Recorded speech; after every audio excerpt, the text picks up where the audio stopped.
வணக்கம் அனுகிரகம் தமிழ் சேனல் நேர்களே, நான் உங்கள் அன்பான சயின்டிபிக் வேதிக் அஸ்ட்ராலஜர் அஸ்ட்ரோரஞ்சி பேசுகிறேன். நல்லது நினைப்போம், நல்லதே நடக்கும். தொடர்ந்து நம்மளுடைய வீடியோஸ்லாம் நீங்க பார்த்துட்டு இருப்பீங்க நம்புறேன். சயின்டிபிக் வேதிக் அஸ்ட்ராலஜி முறையில எந்த விதத்திலும் மிகைப்படுத்தாமல் உள்ளது உள்ளவாறு கொண்டு பார்த்து கொண்டிருக்கிறோம். ஜோதிடத்தை ஒரு மாதிரியான ஒரு அறிவியல் சார்ந்த ஒரு சாஸ்திரமாக பார்த்து அதில் இருக்கக்கூடிய மூட நம்பிக்கைக்குள்ள போகாமல் ராகு கேது தோஷம், செவ்வா தோஷம், அது மாதிரி நம்மளுடைய மூல நூல்ல இல்லாத ஒரு விஷயங்கள் காலப்போக்கில் அதே நம்மளோட ஜோதிட கருத்துக்கள்ல சேர்ந்து அந்த அமைப்புக்குள்ள போகாமல் உண்மையான மூல நூல்கள் என்ன சொல்லுகிறது மட்டும் பார்த்து கர்மா நம்மளுடைய வாழ்க்கையில எப்படி செயல்பட போகிறது, அதுக்கு காரணமான ஒளி தத்துவம் நம்மளுடைய ஜாதகத்துல கோச்சார முறையிலையும் நம்ம ஜென்ம ஜாதகத்திலையும் ரெண்டும் சேர்த்து பார்க்கும் பொழுது எப்படி உண்மையான பலன்கள், நம்மளுடைய வாழ்க்கையோட குறிக்கோள் என்ன, நம்மளோட வாழ்க்கையோட பிராப்தங்கள் என்ன, எந்த டைரக்ஷன்ல போனா ஜெயிக்கலாம், எது மாதிரி அமைப்புகள் நமக்கு இம்மீடியட்டா ஷார்ட் டேர்ம் லாங் டேர்ம்ல இருக்குதுங்கிறதெல்லாம் நம்ம துல்லியமா பார்த்து கொண்டிருக்கிறோம். அந்த வகையில் இந்த வீடியோல கன்னி ராசிக்கு ஜூலை 2025 எத்தகைய ஒரு மாதமாக இருக்க போகுதுன்னு பார்க்க போறோம். அதுக்கு ஃபர்ஸ்ட் டைம் நீங்க நம்ம சேனலுக்கு வரவங்க மறக்காம சப்ஸ்கிரைப் பண்ணுங்க. ஸோ தட் தொடர்ந்து நம்மளுடைய வீடியோஸ் உங்களை அடைந்து அது மூலமாக நீங்கள் பலன் பெறலாம். இப்ப பாத்தீங்கன்னா கன்னி ராசிக்கு 2025 ஜூலை மாதம் எப்படி பிறக்க போகிறது, எத்தகைய ஒரு மாதமாக இருக்க போகிறது என்று பார்க்கும் பொழுது, ஜூலை மாதம் பிறக்கிறப்பே 3 மிகப்பெரிய பயிற்சி, இந்த ஆண்டின் பயிற்சிகள் ஆண்டு கிரகத்தின் பயிற்சிகள் முடிந்து விட்டதுங்கிறது நம்ம தெரிஞ்சுக்கணும், ஞாபகப்படுத்திக்கணும். மே 14ஆம் தேதி குரு திசையும் ராகு கேது திசைகள் மே 19ஆம் தேதியும், சனி பயிற்சி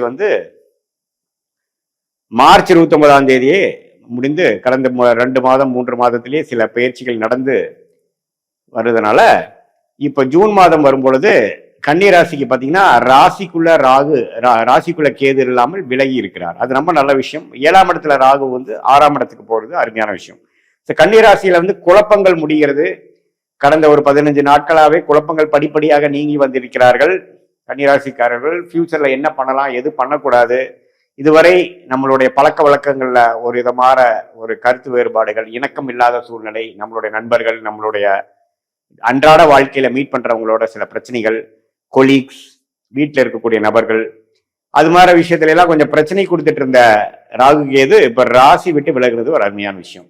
அடுத்த ஆண்டு கிரகமாகிய குரு பாத்தீங்கன்னா 9ஆம் இடத்துல இருந்து ராசியை பார்த்துட்டு இருந்தது 10ஆம் இடத்துக்கு போய் 4ஆம் இடத்தையும் 2ஆம் இடத்தையும் 6ஆம் இடத்தையும் பார்ப்பது அடுத்த கட்ட வாழ்க்கையில ஜெயிக்கக்கூடிய இடம், வீடு, வண்டி, வாகனம், தாயார், கடன், அபிவிருத்திக்காக கடன், வருமானம், இது மாதிரி குடும்பம் அமைதல், அது மாதிரி விஷயங்களை கொடுத்து அடுத்த ஒரு வாழ்க்கையில பர்சனலாவும் ப்ரொஃபஷனலாவும் அடுத்த கட்ட நடவடிக்கைக்கு, அடுத்த கட்ட அமைப்புக்கு போகக்கூடிய ஒரு உத்வேகத்தை கொடுக்கக்கூடிய ஒரு கால அமைப்பை கொடுக்கக்கூடிய அமைப்பு ஸ்டார்ட் ஆயிருச்சு. அதே சமயத்துல சனி 7ஆம் இடத்துக்கு போய் கண்டக சனியாக, அதாவது ராசியை நேராக சனி பார்க்கிறார். இதுவரை 6ஆம் இடத்துல இருந்த சனி ராசியை பார்க்கும் பொழுது நம்பவே வேலைகள் அதிகமா செய்யறது, இதுவரை தள்ளி போட்டிருந்த விஷயங்கள்லாம் இறங்கி செய்யறது, பங்குதாரர்கள் விஷயங்கள், நண்பர்கள் விஷயங்கள், வீட்டில் இருக்கக்கூடிய ஹஸ்பண்ட் ஒய்ஃப் ரிலேஷன்ஷிப்ல சில விஷயங்கள் நடக்கிறது, இன்னும் கொஞ்சம் ஆக்டிவா சிலது பண்றது, அது மாதிரி விஷயங்கள்லாம் கொடுக்க போகிறது. ஸோ 7ஆம் இடம் வேலை செய்ய, நிறைய பேர்த்த மீட் பண்ண போறீங்க, நிறைய நியூ அசோசியேஷன் ஆக போகுது, நிறைய பிஸ்னஸ் அது மாதிரி இருக்கிறவங்களாம் நிறைய பேர்த்த மீட் பண்ணி அது மூலமா நிறைய கான்ட்ராக்ட்ஸ், சில கான்டாக்ட்ஸ் அதெல்லாம் கிடைக்க போகக்கூடிய அமைப்பு தான் சனி 7ஆம் இடத்துக்கு வர்றது. ஸோ இத்தகைய அமைப்பு தான் பார்த்தீங்கன்னா கன்னிராசிக்கு ஆண்டு கிரகத்தின் அமைப்பு காட்டுது. இப்போ மாத கிரகத்தின் அமைப்பு எப்படி இருக்குன்னு பார்த்தா, ராசி அதிபதியாகிய புதனே பார்த்தீங்கன்னா ரிஷபத்திலேயே இருக்கிறது அருமை. ஸோ ராசி அதிபதி நட்பு வீட்டில இருந்து 9ஆம் வீட்டுல பாகிஸ்தானத்தில் இருக்கிறது நல்ல ஒரு கிளாரிட்டி கொடுக்கறதுக்கு இன்னுமே மேலும் வலுப்படுத்துகிறது. மாணவர்களுக்கு நல்ல உத்வேகமான ஒரு மனநிலை, படிக்கக்கூடிய ஒரு சூழ்நிலை, கான்சென்ட்ரேஷன் அதெல்லாம் கொஞ்சம் கொடுக்கக்கூடியது, புரிதல் அதிகமாகிறது, மெமரி பவர் இன்க்ரீஸ் ஆகுறது, அதெல்லாம் கொடுக்குதுங்க. எந்தவித பாவத்துவ பார்வை இல்லாமல் இருக்கிறார். அதே சமயத்துல இப்ப பாத்தீங்கன்னா சுக்கிரன் 2025 ஜூலை 23ஆம் தேதி, அதாவது ஒரு வாரத்துக்கு ஒரு கடைசி வாரத்துக்கு முன்னாடி பாத்தீங்கன்னா மிதுனத்துக்குள்ளேயே போறாரு. அவரோட ஓன் வீட்டுக்கு 10ஆம் வீட்டுக்கே போறது இன்னுமே அவருடைய வாழ்க்கையில கன்னி ராசிக்காரர்களுடைய ப்ரொஃபஷனல் லைஃப்ல இன்னும் கொஞ்சம் ஒரு பெனிஃபிட், ஒரு ப்ரொமோஷனு, ஒரு ஸ்டெபிலிட்டி, அங்கீகாரம் அதெல்லாம் கிடைக்கக்கூடிய அமைப்புகள் இருக்கு. ஸோ இந்த ஜூலை மாதம் மாணவர்களாக இருந்தாலும் சரி, கலை துறையில் இருக்கிறவங்களா இருந்தாலும் சரி, சாஃப்ட்வேர் ஐடி ஃபீல்டில் இருக்கிறவங்களா இருந்தாலும் சரி, டாக்குமெண்டேஷன், தகவல் தொடர்பு, அது மாதிரி விஷயத்துல இருக்கக்கூடிய நுணுக்கமான அறிவு சார்ந்த விஷயத்துல, டெக்னாலஜி சார்ந்த விஷயத்துல இருக்கிறவங்களுக்கு எல்லாமே ஒரு அருமையான பலனை கொடுக்கக்கூடிய அமைப்பு கன்னிராசிக்காரர்களுக்கு உண்டு. அதே சமயத்துல சூரியன் பாத்தீங்கன்னா 10ஆம் இடத்துலயே இருக்கிறது கன்னிராசிக்கு வந்து ஒரு மேன்மையான ஒரு அமைப்பு கொடுக்குது, ப்ரொமோஷன் கொடுக்குது. அது சூரிய குருவோட சேர்ந்து இருக்கிறார். ஒரு ஒரு தலைமை பொசிஷன் கிடைக்கிறது, அரசியல்ல இருக்கிறவங்களுக்கு ஒரு ஒரு நல்ல அமைப்பு கிடைக்கிறது, கான்டாக்ட் கிடைக்கிறது, ஒரு பொசிஷன் கிடைக்கிறது, வெற்றி கிடைக்கிறது, ஒரு ஹெட் ஆஃப் த டிபார்ட்மெண்ட்டுங்கிற மாதிரி விஷயங்கள் வந்து கம்பெனி கார்பரேட் லைஃப்ல இருக்கிறவங்களுக்கு கிடைக்கிறது. அரசு வேலையை எதிர்பார்த்து கொண்டு இருக்கக்கூடிய கன்னிராசிக்காரர்களுக்கு அரசு வேலை கிடைக்கிறது. இது மாதிரி பல விஷயங்கள், ஒரு பாசிட்டிவான விஷயங்கள் கொடுக்கக்கூடியதான் இந்த சூரிய புதன் 10ஆம் இடத்துல இருக்கக்கூடிய அமைப்புகள். அது குருவோட சேர்ந்து இருக்கிறது அருமை. சோ புதன், சுக்கிரன், குரு எல்லாமே ஒரு நல்ல அமைப்புல இருக்கிறார். நம்ம முதல் சொன்ன ராகு கேதுகள் விளங்குனது அருமையான விஷயம். சனி இருக்கிறதும் தப்பு இல்லை, கடுமையான உழைக்கக்கூடிய அமைப்பை கொடுக்கிறார். அடுத்தபடியான கிரகமாகிய செவ்வாய் பாத்தீங்கன்னா நட்பு வீடு ஆகிய சிம்மத்திலேயே மாதம் முழுவதும் இருக்கிறார். மாத கடைசியில தான் வந்து கன்னிக்கு வர்றார். ஸோ செவ்வாய் 12ஆம் இடத்துல இருக்கிறது அருமை.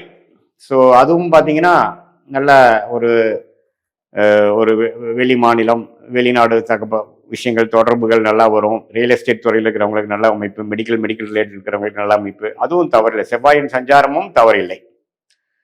ஸோ இப்போ பார்த்தீங்கன்னா மற்றபடி உங்களுக்கு மற்ற எல்லா கிரகமும் ஓரளவுக்கு நல்ல அமைப்புல இருக்கிறதுனால இப்ப பாத்தீங்கன்னா கன்னிராசிக்காரர்களுக்கு இந்த மாதம் முழுவதுமே நல்ல பலன்களை கொடுக்கக்கூடிய அமைப்புகள் கண்டிப்பாக உண்டு.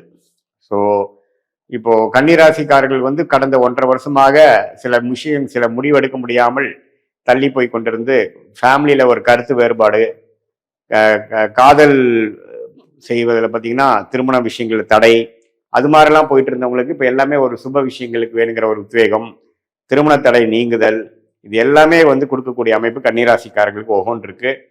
அதே சமயத்தில் சுக்கிரன், சூரியன், புதன், செவ்வாய் அதோட சஞ்சாரங்களும் அருமையாக இருக்கிறது.